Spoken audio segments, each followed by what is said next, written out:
Hey guys, my name is Andy, Bowtie Agent. I'm a full-time realtor in Washington State. Today we're reacting to a video by Graham Stephan. Why you'll regret buying a home in 2023. I have not seen this video yet, but I'm excited to just jump in and take a look. All right, let's do this. What's up, guys? It's Graham here. So given what's happening in the housing market and the sudden decline across pretty much everything, I felt like it would be appropriate to address everyone's concerns, share my thoughts about what's going on, and explain what you could do to prepare, coming from someone who's been involved full-time in real estate since 2008. After all, it's reported that... So I totally agree. I like Graham. I don't know if he's a real estate agent, so I don't know if he holds his real estate license, obviously, but I don't know if he's full-time real estate agent helping clients buy or sell. So I think in this video, he'll probably be coming at it from an investor point of view. Just my guess. That home prices in the Bay Area have already fallen 25% in just the last 8 months. Dallas has already dropped 10% since June, and Barclays believes that national values still have another 10% sell-off to go, while rents just saw their largest decline in 7. My first thought is, yes, definitely. We are seeing prices come down. But again, part of 2020, 2021, and part of 2022, prices appreciated 30 to 35%. So it's totally normal for them to come down. We're not seeing a crash. We're seeing prices normalize. That's just my opinion. 7 years. That's why with the current market turmoil combined with even more upcoming rate hikes, it's crucial that you avoid these 7 common mistakes anytime you buy or invest in real estate. Because I promise, from all of my experience buying, renting, selling, and investing in real estate, these next 15 minutes could save you a lot of money and a lot of headache if you just pay attention to a few pitfalls that almost everybody makes that could be easily avoided. And all I ask for in return, if you find this video helpful, is just to hit the like button or subscribe. I know it seems silly. If you could also like and subscribe, I appreciate it. Ask for it, but it does help with the channel tremendously. And as a thank you for doing that, here's a picture of a llama. So thank you guys so much. And now with that said, let's begin. All right, now to start in real estate, there's a common saying out there that says that you make money when you buy, not when you sell. And to a certain extent, that's true. That's why it's so important that you do not overpay. Now, obviously, if we're talking about your one-of-a-kind forever home where money's no object, then by all means overpay. But for everybody else, as hard as it might be to admit, most likely the home you love is replaceable. And because of that, you could afford to negotiate. See, here's the thing. When I was working in real estate, it was so unbelievably common to see a buyer get excited about the aspects of purchasing a property, then get overly emotional of the fear of losing it, and then all logic goes out the window. At that point, it makes it impossible to see whether or not there might be better opportunities out there, or you begin thinking to yourself, what if nothing else is as good as this one? Like I mentioned earlier, with real estate, the best opportunity always comes at the time of purchase, because there are deals to be had where you could buy an undervalued property that's worth 5 to 15% more the moment you close on it. This not only gives you additional equity, but it also insulates you in case the market keeps falling. After all, every single property out there makes sense to buy at the right price. So if you can find that price and match it to the property, you're good to go. That's why you should always understand how much homes are recently selling for, set a maximum price from which you're willing to pay, be aggressive with your inspections, and then just stick with the plan. Obviously, you shouldn't lose out on the perfect deal because of a $50 leaky sink, but you also shouldn't pay more than what the market says it's worth at the very most. Second, you should not be buying a property if you haven't run the numbers to determine how much it's actually going to cost. Of course, when I say this, I don't mean, oh, the property is going to cost $400,000 and the mortgage payment's going to be $2,700 a month. Instead, what I typically see happen is that someone buys a property and severely underestimates the amount of repairs it needs, or they overestimate the amount that they could get for rent. And it's usually a combination of both. In fact, even though you might think that this only applies to investors, homeowners do this all the time when they blindly walk into a property being completely unprepared for things to break the moment they close. Or even worse, That's why it's very, if you're buying a house, right? If you're buying a house, very, very important. Make sure that your realtor asks the seller to pay for a home warranty. That way you're covered when you buy a house, and if plumbing, electrical, something breaks, something goes wrong, you have that home warranty that the seller paid for. That way you minimize the risk. They didn't realize that they could have just rented the home for a fraction of the price and then waited to find a better deal on something else. So from my 15 years of experience in real estate, having sold over $130 million worth of homes when I was working full-time as an agent, I will tell you with 100% certainty, expect that every repair you do is probably going to go over budget. So when you're planning a renovation and you're trying to do the calculations to determine the end value, just assume you're going to spend 25% more than you plan to. I don't need to see the numbers. I don't need to know how reliable your contractor is. It just happens every time. In addition to that, it's also incredibly common for new home buyers. Definitely. So if you're buying a property that's very much run down, where you're like, man, you're looking around, you're like, I need to really gut this place. Definitely follow that advice that he gives you, because you'll be spending a lot more money than you think. Absolutely agree.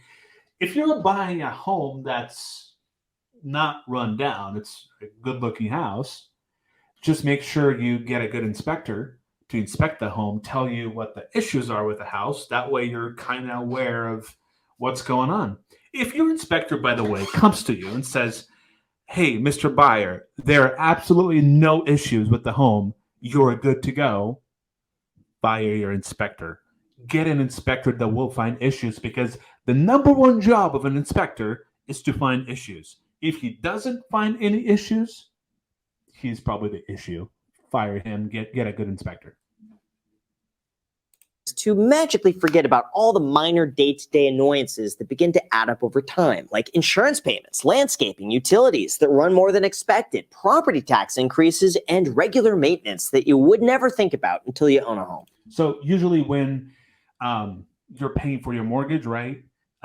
Insurance and taxes, that's usually included in your mortgage. So you're just paying that every month. But utilities is a big one. A lot of people forget about utilities. They're like, oh yeah, now the internet, I have to pay for my internet, and that's, $100, or now I have to pay a sewer bill, and that's, $125. So make sure you know what your utilities are.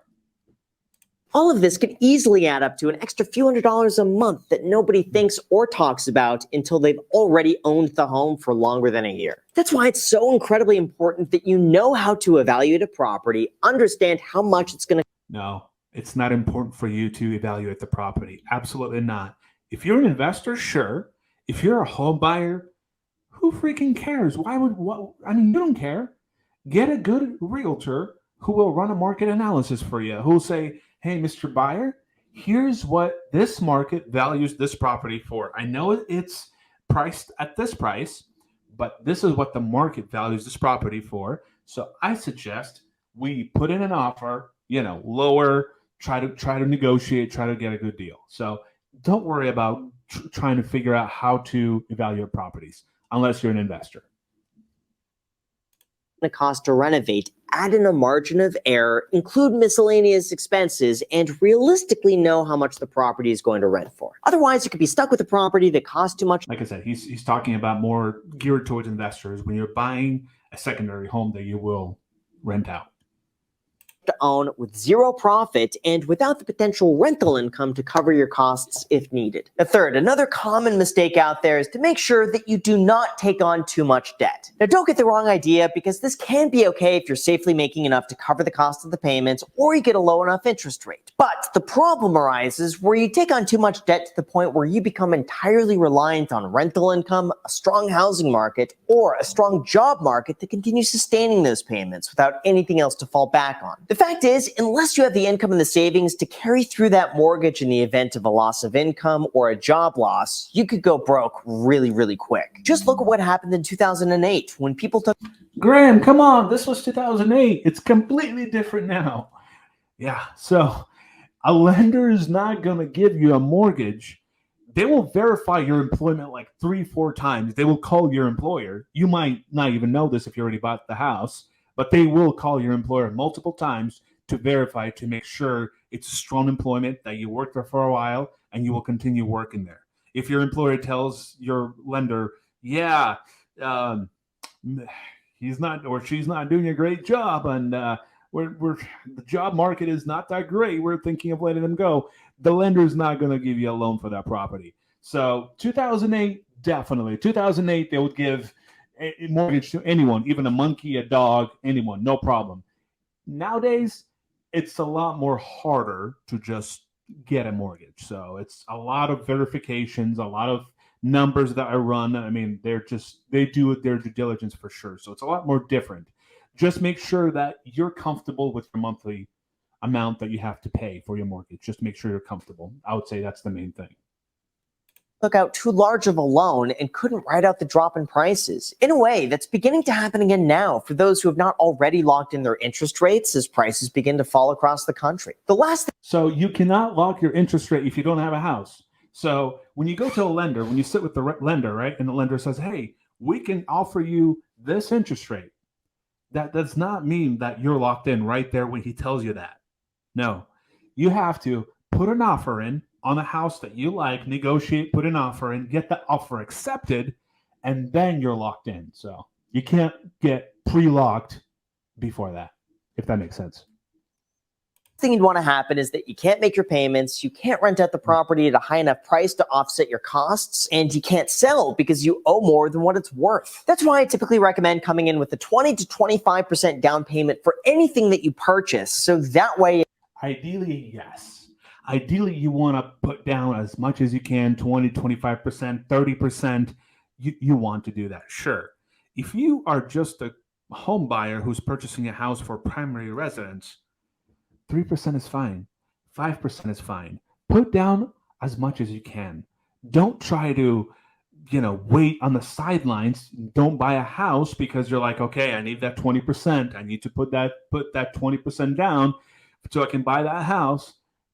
If the monthly mortgage makes sense, if the numbers work out and make sense for you, I mean, it doesn't matter, 3% or 20%. Ideally, 20% is ideal, but if you're buying your home, I mean, who cares? If the monthly mortgage works out for you, then hey, screw it. If you're an investor, obviously, the bank will not going to give you, a loan for a secondary mortgage for 3%. The bank is not going to do that for you. The bank wants you to put down 20% if you're buying as a secondary home. So obviously that's 20%. But if you're just buying a primary home, put down what you can.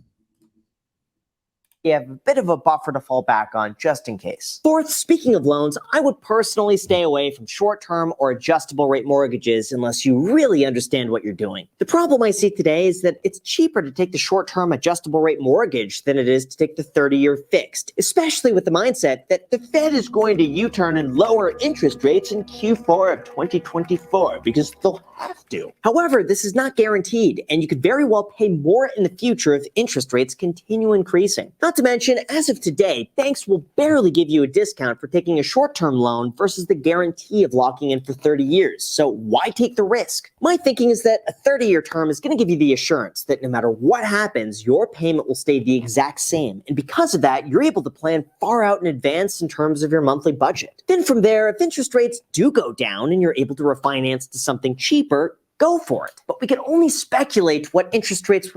Marry the house, date the rate. Get a house, get a deal on that house. Try to negotiate, get a house for lower price than what it's worth, and then just date the rate. Change, when the rate goes down, just refinance. Be 10 years from now, and that's personally not a risk I'm willing to take on one property with such a large amount of money. From there, fifth, you should never buy real estate with money that you need short term. Now, one report from Forbes found that it takes an average of 5 to 7 years just to break even on a property purchase once you account for the costs of buying, owning, and selling. And if that sounds absurd, just consider this. If you buy a home for $300,000, most likely you'll pay an additional $6,000 in closing costs, insurance, and fees. From there, you're also going to be responsible for all the miscellaneous expenses that come with owning a home, like property taxes, insurance premiums, repairs, rent. So if you're buying a house in this market, this is what I would suggest. Negotiate on the price. Ask the seller to cover your closing costs, or ask them to buy down your rate so your rate is lower, and ask for a home warranty. Ask the seller to pay your home warranty. That way, you're protected if something goes wrong. Random things that you never think about that just comes up out of nowhere, which let's just say averages to $3,000 a year. That means to break even on the property after 5 years, you'd have to sell that property for $340,000 or a 13% increase just to be left with $319,000 after all of your closing costs, which is enough to compensate you just for the costs of buying, selling, and owning a property to begin with. Now, yes, of course, real estate does tend to trend upwards over time, but that's not guaranteed. So if you're looking for a quick way to make cash, most likely this is not going to work in your favor. That's why I always recommend to only buy a property that you intend on keeping for the next 7 to 10 years. That way, your chances of breaking even are significantly higher, and maybe you'll even turn a profit. And 6, the same thing could also be said about buying a property without having enough cash saved up. From my experience purchasing 8 properties over the last 12 years, it is so important that you have enough money saved up for all planned renovations, plus 25% because you know it's going over budget, and have enough to pay for all property. Here he's talking about investment properties. So if you're buying a house as a primary residence, I mean, obviously don't, have some cash saved up. So if something does go wrong a couple years from then, but you don't have to save up so much money just in case. Be worried all the time that my house is going to be ruined, going to be destroyed. Just make sure you do your due diligence in the beginning. Inspector does, what he should do. And then afterwards, you have a home warranty. So that way you're a little safe. And obviously have some cash just in case something goes wrong, because something always does.